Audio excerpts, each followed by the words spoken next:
같이 나누실 말씀은 마태복음 15장 21절부터 39절 끝절 말씀입니다.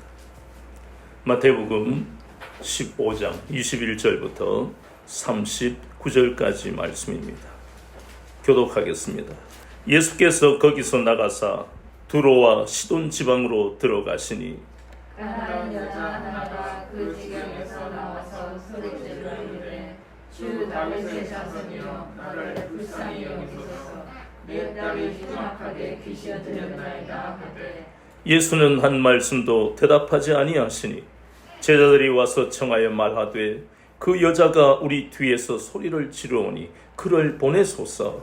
예수께서 대답하여 이르시되 나는 이스라엘 집에 어린으로 양 외에는 다른 데로 보내심을 받지 아니하였노라 하시니 여자가 와서 예수께 절하며 이르되 주여 저를 도우소서. 대답하여 이르시되 자네의 떡을 취하여 개들에게 던짐이 마땅하지 아니하니라. 여자가 이르되 주여 옳소이다마는 개들도 제 주인의 상에서 떨어지는 부스러기를 먹나이다 하니 이에 예수께서 대답하여 이르시되 여자야 내 믿음이 크도다 내 소원대로 되리라 하시니 그때로부터 내 딸이 나으리라.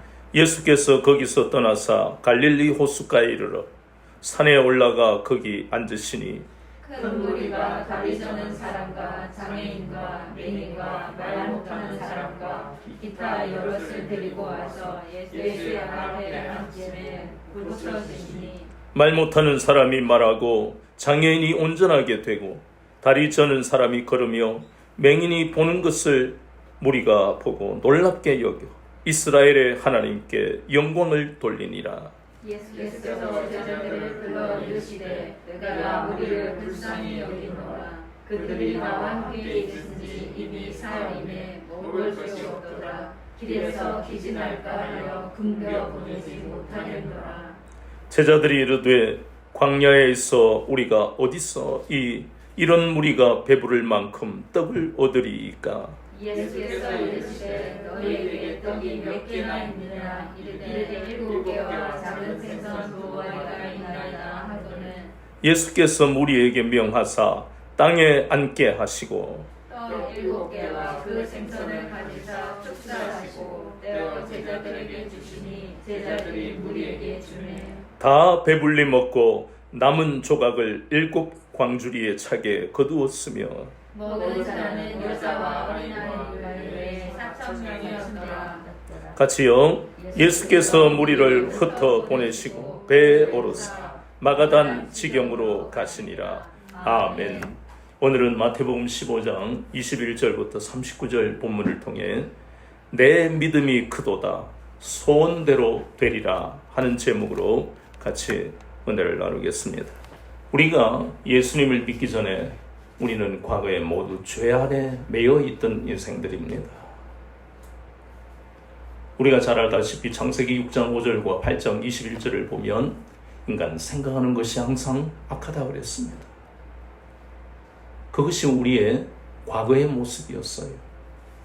그런데 무서운 것은 그렇게 죄 아래 있으면 결국 하나님의 심판을 받을 수밖에 없는 인생이 된다는 것입니다. 창세기 7장에 보면 하나님은 노아의 홍수를 통해 이 땅의 인생들을 호흡 있는 것은 모두 생물들 모두 하나님이 정해놓으신 생물들 빼고는 다 물로 쓸어버리셨습니다.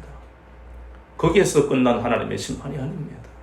우리가 잘 알다시피 창세기 19장에 보면 유황과 불로 24절과 25절에 소돔과 고모라 성을 불태워서 불의 심판으로 또 하나님은 심판하셨습니다. 우리가 잘 아는 대로 민수기 14장에 보면 하나님은 430년 동안 우상 숭배했던 그 히브리 민족을 구원하셨는데, 그러나 그들은 끝까지 하나님께 돌이키지 않고 불신앙으로 일관했기 때문에 결국은 정탐꾼의 그 불신앙의 그 말을 계기로 해서 너희들이 이 40년 동안 광야를 헤매다가 다 죽을 것이다. 약속의 땅에 들어가지 못할 것이다. 그것이 민수기 14장에 나오는 말씀입니다. 민수기 16장에 보면 이제 가나안 땅을 얼마 남겨놓지 않고 40년의 세월이 다 끝나갈 무렵에 고라 자손들이 또 반역을 합니다. 모세를 대적하는 것은 바로 하나님을 대적하는 것 아닙니까? 그래서 결국 민수기 16장에 보면 땅이 갈라져서 고라 반역에 동참했던 사람들이 모두 하나님의 심판을 받습니다. 민수기 25장에 보면 바알 부월 사건이 나옵니다. 이스라엘 백성들은 하나님이 출애굽의 은혜를 베풀어 주셨는데도 불구하고 결국은 우상을 숭배하는 이 민족과 그렇게 하나님 앞에 죄를 범합니다. 이러한 모습들을 우리가 민수기 25장까지 보면 우리의 과거의 삶의 모습과 똑같다는 것입니다. 공통점은 바로 에베소서 2장 3절 말씀처럼 그들은 모두가 육체와 마음이 원하는 대로 살았다는 것입니다. 그 모습들이 지금까지 우리가 민수기 25장까지 보았던 그 말씀들이에요. 그런데 거기에서 끝나는 게 아니잖아요. 사무엘상 31장에 보면 사울 왕과 세 아들이 비참하게 죽습니다. 택함을 받은 이스라엘 백성인데다가 더해서 하나님이 왕으로 세우신 왕가입니다. 왕가. 아들 몇몇은 모두가 그 다음 대에 왕이 될 사람들이에요. 이런데도 불구하고 하나님은 심판하십니다. 뿐만 아니라 사무엘하 17장과 사무엘하 18장에 보면 다윗이 그렇게 사랑했던 압살롬이 아버지를 반역합니다. 하나님은 그 배후에 있는 아히도벨의 모든 계략을 무산시켜버리는, 그리고 그것을 깨달은 아히도벨은 결국은 자기 집에서 목을 매달고 자살해버리는 게, 그게 사무엘하 17장의 말씀입니다. 사무엘하 18장에는 압살롬이 또 죽습니다. 이것이 모두 죄의 결과라는 것을 성경은 말씀합니다. 죄의 결과는 항상 하나님의 심판이 있다는 것을 말씀하는 겁니다. 신약에 오면 로마서 1장 18절에서 18절과 28절에 보면 죄가 어떤 것인가 하는 것을 구체적, 로마서 1장만큼 죄에 대해서 구체적으로 말씀하는 성경은 없습니다. 하나님 앞에 불신앙하고 불경건하면 그것이 죄고, 마음에 하나님 두기를 싫어하면 그것도 죄입니다. 뭐 여러 가지 종교가 있는데 아무거나 믿어도 되지, 내가 의지할 하나만 있으면 되지, 나는 내가 종교야. 하나님을 섬기지 않고 하나님을 믿지 않으면 모든 것들은 다 뭐라고요? 죄라는 것입니다. 왜 그렇습니까? 기독교에서 교육을 받으니까요? 아닙니다. 하나님이 우리를 지으셨어요. 하나님의 형상과 모양으로 우리를 창조하셨다는 것입니다. 아멘. 그분을 떠나는 것이 죄라는 겁니다. 돌이키지 않는 것이 죄라는 것입니다. 그 결과가 성경에서 나오는 심판입니다. 그것이 성경에서 끝나는 것이 아닙니다. 지금도 계속되고 있어요. 로마서 3장 9절에서 18절까지 그 하나님을 떠난 것이 죄고, 3장 23절에 모든 사람이 죄를 범하였음에 하나님의 영광에 이르지 못했다고 그랬습니다. 로마서 5장 12절에서 14절까지 말씀은 한 사람으로 말미암아 죄가 세상에 들어왔고 죄로 말미암아 사망이 이 땅에 들어왔다 그랬습니다. 그래서 모든 사람들, 모든입니다. 예외가 없습니다. 죄가 사망 안에서 왕노로 담는 인생을 삽니다. 제가 유튜브에 어떤 것을 보다가 깜짝 놀랄 일이 있었습니다. 우리나라의 이 국가 경제를 지탱하는 두 기업이 있다면 삼성과 현대일 겁니다. 그 중에 삼성의 초대 회장이 누굽니까? 이병철 씨입니다. 아이고 뭐 다 부자들은 그렇게 살다가 가겠지라고 생각했는데 이분이 임종 때 목사님을 모셔달라고 해서 임종 때 영접 기도를 하고 예수님을 모셨습니다. 참 놀라운 그러한 이야기를 구체적으로 제가 듣고 참 하나님이 심판 가운데 있는 우리의 인생들을 이렇게 사랑하신다는 것을 그 내용을 보면서 다시 한 번 더 제가 확인을 했다는 것입니다. 우리의 인생이 우리가 마음먹은 대로 살아가는 그런 인본주의의 인생을 사는 게 우리 아닙니까? 레위기 10장을 보세요.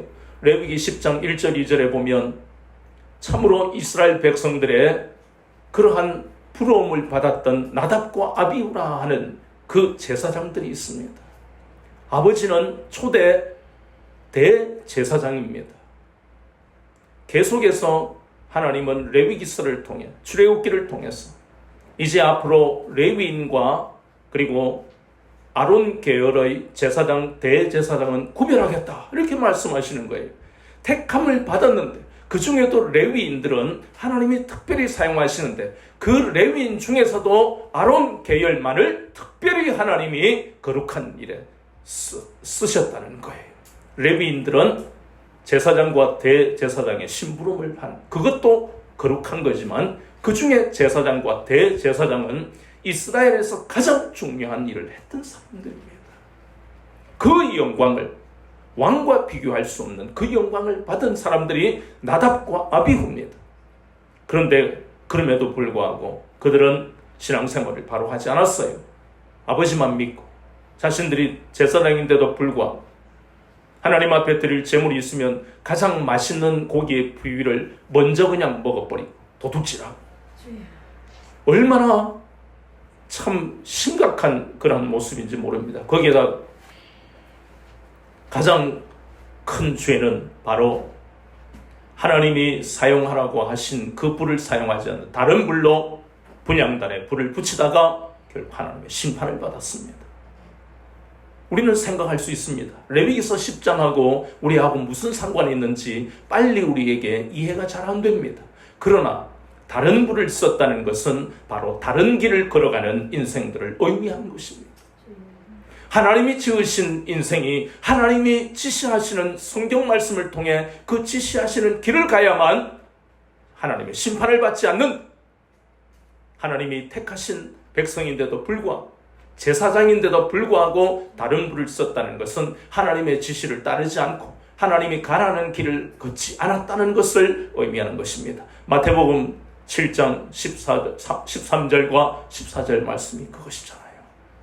주님은 우리에게 생명을 회복시키시고 너희들은 이 길로 가라 라고 말씀하시는 길이 바로 좁은 길입니까? 넓은 길입니까? 좁은 길입니다. 많은 사람이 가지를 않는 그 문을 여니까 좁은 길입니다.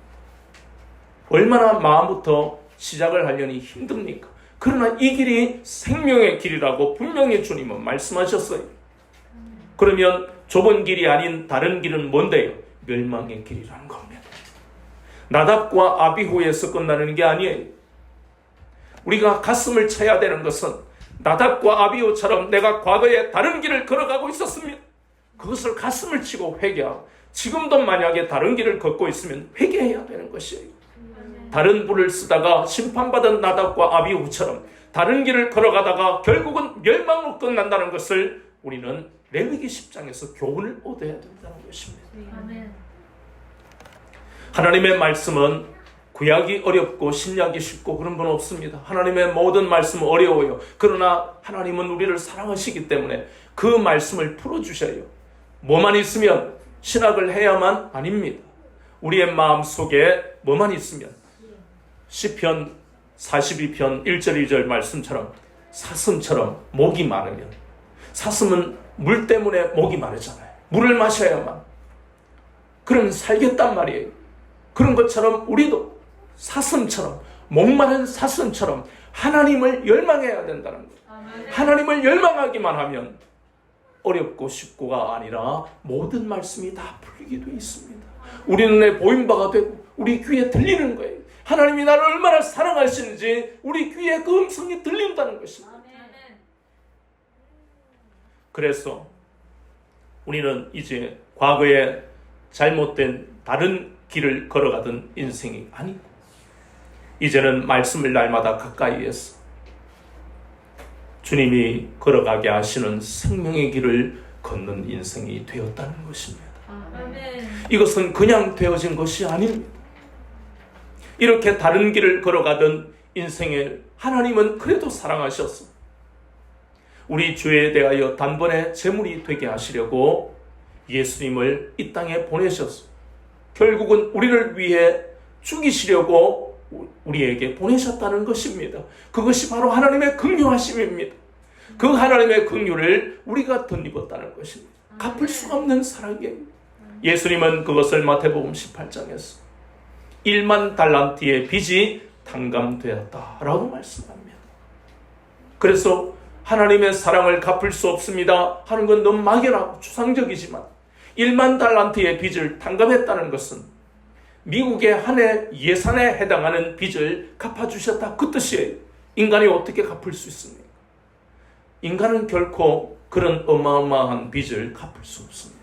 그래서 우리는 그것을 갚아주는 사람이 없다면 평생, 아니 우리 자녀가, 우리 자녀의 자손들까지도 그 죄의 그 짐으로 인해서, 그 죄짐으로 우리는 신음하며 저주받은 인생을 살아가야 하는 인생이 우리들이다, 그 뜻입니다.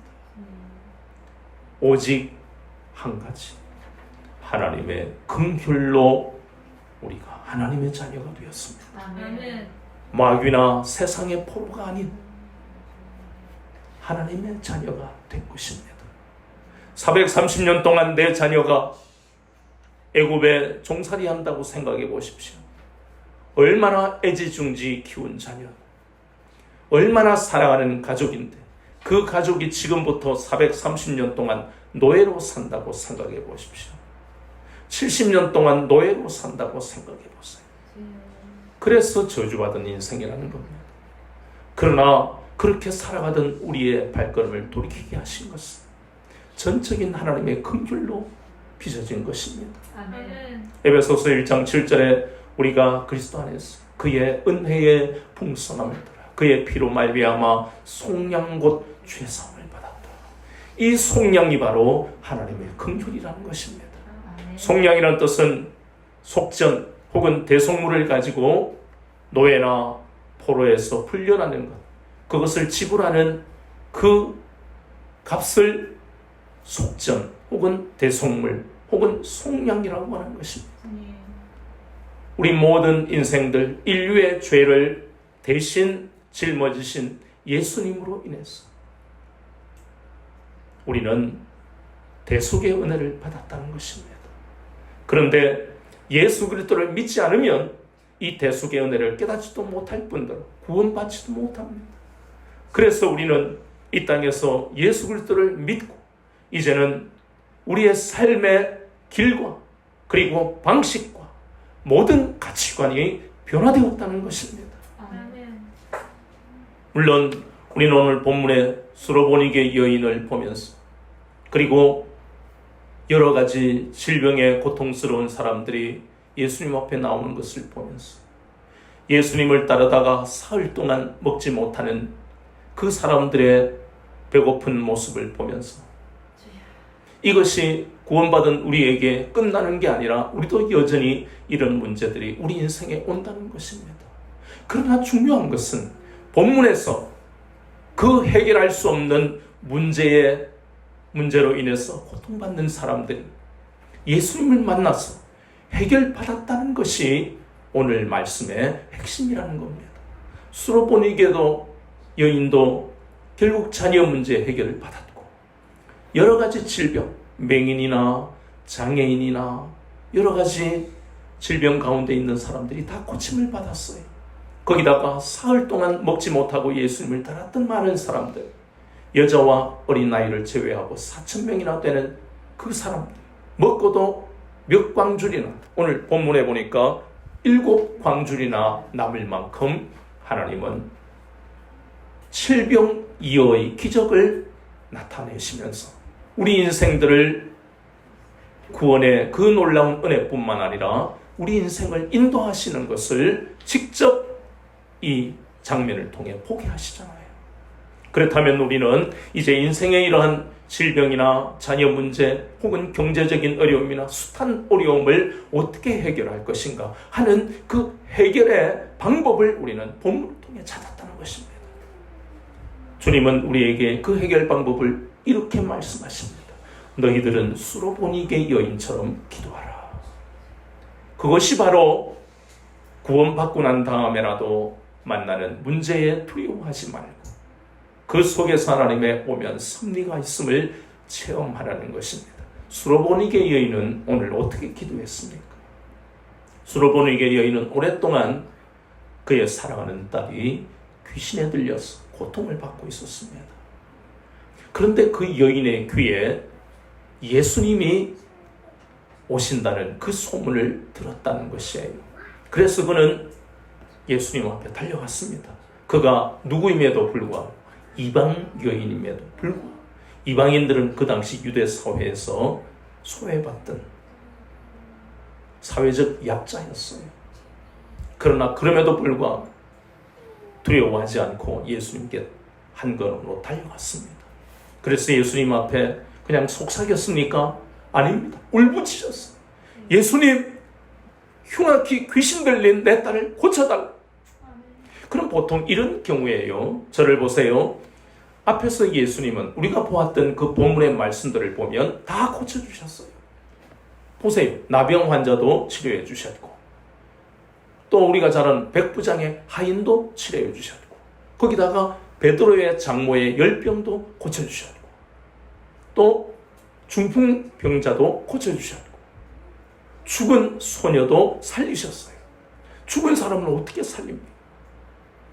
예수님이 하나님이시니까 살리시잖아요. 마가복음에 보면 그 소녀를 향해서, 마태복음에서는 뭐라고 하십니까? 소녀의 손을 잡고 일으켰고, 마가복음은 어떻게 해요? 달리라고, 소녀야 일어나라. 그렇게 해서 죽은 소녀도 살리셨어요. 그럼 결국 예수님 앞에 나오는 사람들은 모두 고침을 받았다는 것입니다. 그런데 이상하잖아요. 어떻게 예수님 앞에 그냥 나온 게 아니라 제자들이, 선생님, 저 뒤에 시끄러워 죽겠어요. 저 여자분 쫓아내세요. 제자들이 그렇게 할 정도로 성가시게 했다는 겁니다. 울부짖었어요. 생각해 보세요. 만약에 우리가요, 딸이 이런 상태 같으면 그냥 조용히 어떻게 자기 체면이나 생각하고 다른 사람이 뭐라 할까 두려워서 조용히 하겠어요? 아니잖아요. 이 수로보니게 여인, 이 가나안 여인의 심정을 우리는 다 이해가 되잖아요. 그러든 말든 수로보니게 여인은 포기하지 않았습니다. 물러서지 않았다는 겁니다. 그런데 지금까지 예수님은 모두 다 치료해 주셨는데 맨 먼저 우리가 본 장면은 예수님이 아무 반응도 보이시지 않았다는 겁니다. 그런데 여인은 그럼에도 포기하지 않고, 나는 이미 자존심을 내려놓고 체면도 내려놓고 어떤 제재를 당한다 할지라도 포기하지 않으리라, 그 마음을 먹고 물러서지 않는 이 여인이 또 주님, 우리 딸을 고쳐주세요. 그때 예수님이 한마디 하신 말씀은, 그래, 네 믿음이 예쁘다 이러셨어요? 아닙니다. 나는 이스라엘 집에 잃어버린 양 외에는 보내심을 받지 않았다. 이건 너무나 분명하게 이방인인 너는 고침을 받지 못한다는 사망 선고나 마찬가지입니다. 우리가 어떤 문제로 인해서 내 힘으로 해결할 수 없음을 깨닫고 하나님 앞에 나와서 우리는 믿는 자니까 기도하잖아요. 그런데 모든 문제들이 다 내가 원하는 시간에 응답받습니까? 그렇지 않습니다. 내가 원하는 시간에 응답받는 것은 거의 없다고 보면 됩니다. 그럴 때마다 우리의 마음이 무겁잖아요. 실망이 되잖아요. 그것이 시편 77편의 말씀이에요. 시편 77편의 말씀은 우리와 똑같은 신앙인 하나님 앞에 기도하고 있는 장면인데 그냥이 아니라 마치 내가 하나님 앞에 버림받은 것 같은 인생입니다. 그런데도 이 신앙인은 밤마다 기도의 손을 내리지 않는 그런 장면을 봅니다. 이 수로보니게 여인도 똑같잖아요. 그러면서 하나님 우리에게 교훈을 주십니다. 얘들아, 시편 77편에 나오는 그 신앙인의 모습이다. 여기에 보이는 수로보니게 여인처럼 절대 낭망해서 포기해서는 안 된다. 그런데 우리는 낭망이 되잖아요. 우리가 연약하니까 낭망이 된단 말이에요. 창세기 16장 1절에서 4절에 보면 아브라함과 사라가 낭망했어요. 그 늙은 나이에 10년 동안 믿음으로 기다렸는데도 응답이 없으니까 낭망할 수밖에 없는 거예요. 그런데 이 수르보니게 여인은 포기하지 않고 다시 또 주님 앞에 나오니까 이제 우리가 생각할 때는 이 정도 사형 선고를 받고도 포기하지 않고 나왔으면 예수님은 칭찬하실 것이다. 그건 우리 생각이에요. 예수님은 뭐라고 하십니까? 자네들의 떡을 취하여 개들에게 던짐이 마땅하지 아니하니라. 옛날 이 말들은 좀 예스럽다 보니까 표현을 자연스럽게 바꾸면 내가 내 사랑하는 자녀는 유대인들이잖아요. 잃어버린 이스라엘 집의 양들이잖아요. 그들에게 줄 은혜를 내가 너에게 던지는 것은 잘못된 것이다. 그 말씀이에요. 이 정도 되면요 자살하고 싶을 거예요. 너무 하지 않느냐 말이에요. 너무너무 비정한 말씀을 하시잖아요. 그런데 더 충격적인 것은 이 여인이 곧바로 그러한 예수님 앞에 주여 올소이다마는 개들도 자녀의 상에서 떨어지는 부스러기를 먹습니다. 이것은 부스러기 은혜라도 주십시오. 그 말이 아닙니다. 나는 결코 포기하지 않겠습니다. 그 말씀이에요. 어떤 사람은 부스러기 은혜라도 받아야 되는 것을 뜻한다 하지만 그거는 잘못된 그런 해석이에요. 결코 포기하지. 이 과정을 보세요. 지금까지 포기해도 벌써 포기해야 할 그 자리에 있는 이 여인이 끝까지 포기하지 않는 것이에요. 그럼 무슨 그렇게 기다린 사람이 부스러기 받으려고 지금까지 그 모멸감을 느끼면서 왔겠어요? 아니라는 겁니다. 포기하지 않는 거예요. 물러서지 않는 것입니다. 그때에 주님은 말씀하셨습니다. 여자여, 내 믿음이 크도다. 내 소원대로 되리라.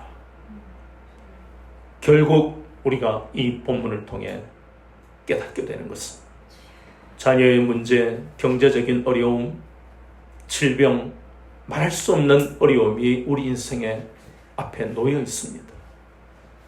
그럼에도 불구하고 예수님은 이 본문을 통해서 32절에 나오는 말씀처럼 내가 무리를 불쌍히 여기노라.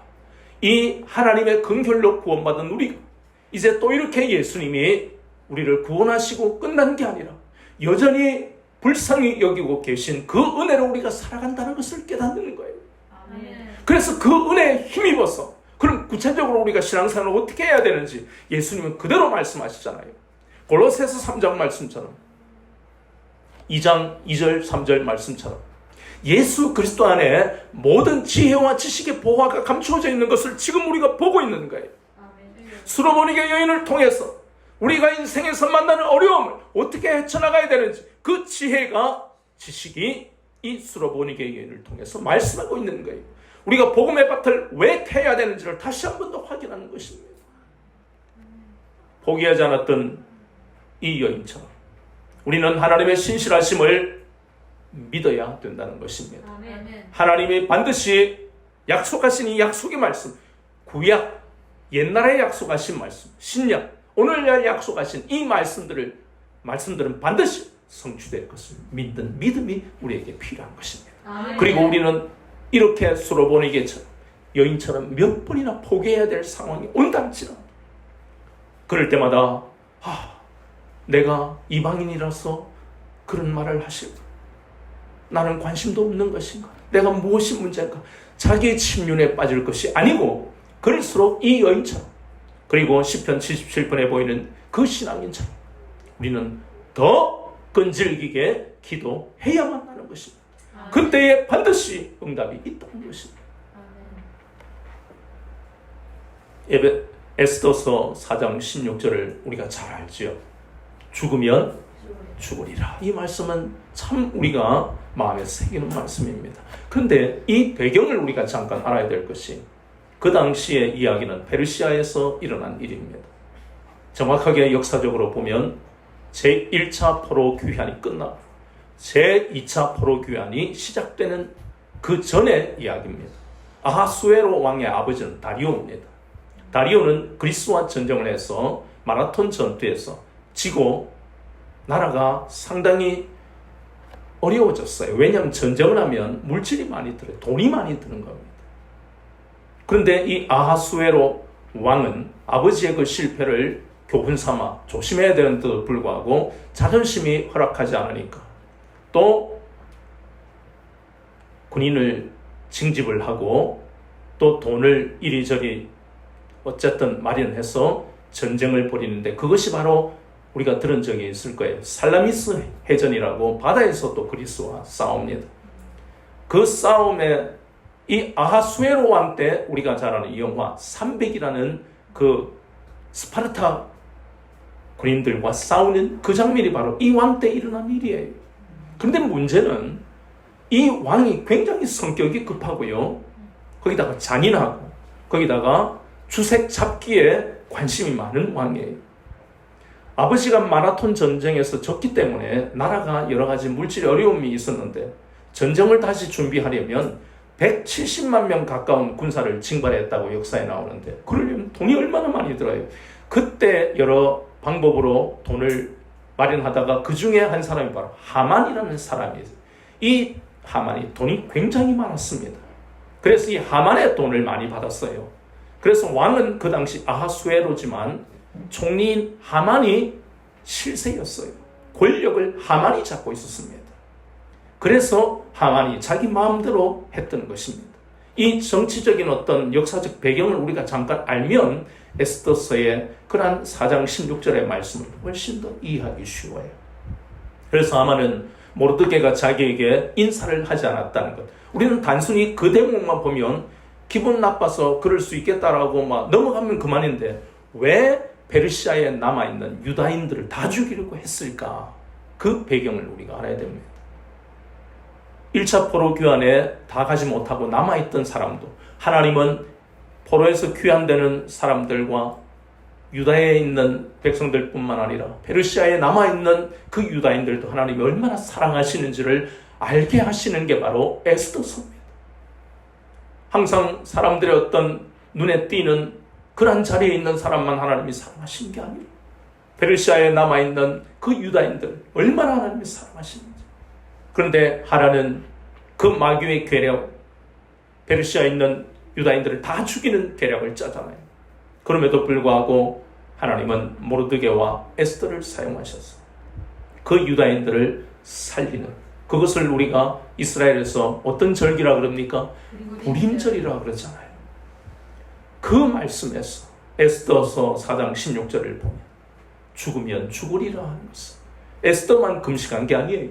페르시아에 있던 그 모든 유다인들이 다 금식을 하고, 그것은 바로 아브라함 16장 1절에서 4절에 10년 동안 믿음을 지키다가 이루지 못했을 때 그는 실패했지만 하나님이 계속해서 말씀을 주시고 포기하지 않게 하시고 말씀을 붙들고 마침내 25년 만에 응답을 받았던 것. 그리고 에스더가 그랬던 것처럼 누가복음 18장에 그 과부가 불의한 재판관 앞에 포기하지 않고 나가서 결국 답을 얻었던 것처럼 우리는 누가복음 22장 44절 예수님은 겟세마네 동산에서 땀방울이 핏방울이 되는 것처럼 끝까지 기도하셨던 것처럼 제자들을 위해서, 하나님 나라를 위해서 그렇게 기도하셨던 것처럼 하나님은 약속하신 이 말씀들을 반드시 이루신다는 확신을 가지고 믿음으로 우리는 포기하지 말아야 하는 것을 이 본문을 통해 우리에게 깨닫게 하시는 겁니다. 아멘. 수로보니게 여인은 끝까지 믿음을 지키고 기도하였더니 오늘 예수님 뭐라 하십니까? 여자여, 내 믿음이 크도다. 내 소원대로 되리라. 아멘.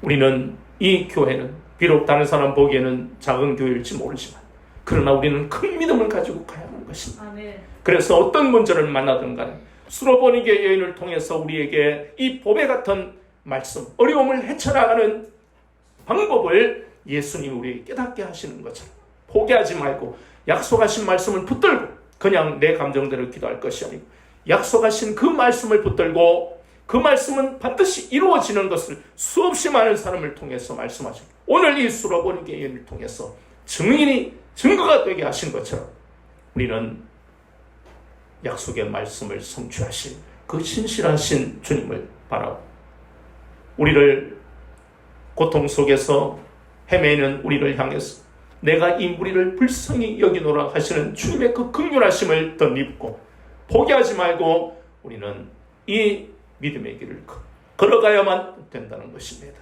아멘. 우리에게는 여전히 하나님의 긍휼하심과 우리 주님이 우리를 불쌍히 여기시는 그 은혜로 살아가는 하나님의 자녀인 이 분명한 정체성을 잃어버리지 말고 어려움이 올 때 두렵고 힘들지 약속의 말씀을 붙들고 기도하면 반드시 이루어진다는 믿음으로 살아가는 여러분 되시기를 주 예수 그리스도 이름으로 축원합니다. 아멘.